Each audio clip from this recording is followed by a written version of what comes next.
CM Jagan ఎన్నికల ప్రచారంలో దూసుకెళ్తున్నారు. ప్రచార పర్వంలో కూటమి పార్టీలపై విమర్శలు ఎక్కుపెడుతున్నారు. కూటమిపై ముఖ్యంగా టీడీపీ అధినేత చంద్రబాబుపై ఘాటు విమర్శలు చేస్తున్నారు జగన్. 2014 మేనిఫెస్టోలో ఇదే కూటమి ఇచ్చిన హామీలను నెరవేర్చలేదని ప్రజలకు గుర్తు చేస్తున్నారు.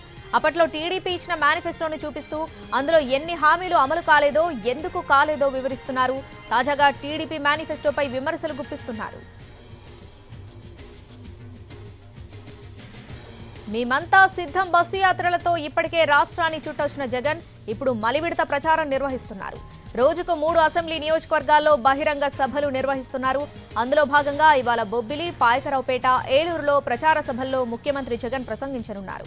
ఇక ఉదయం 10 గంటలకు విజయనగరం పార్లమెంటు పరిధిలోని బొబ్బిలి మెయిన్ రోడ్ సెంటర్లో జరిగే ప్రచార సభల్లో పాల్గొననున్నారు. మధ్యాహ్నం 12:30 గంటలకు అనకాపల్లి పార్లమెంటు పరిధిలోని పాయకరావుపేట సూర్యమహల్ సెంటర్లో జరిగే సభలో ప్రసంగిస్తారు. మధ్యాహ్నం 3 గంటలకు ఏలూరు పార్లమెంటు పరిధిలోని ఏలూరు నగరం ఫైర్ స్టేషన్ సెంటర్లో జరిగే ప్రచార సభకు హాజరు కానున్నారు జగన్.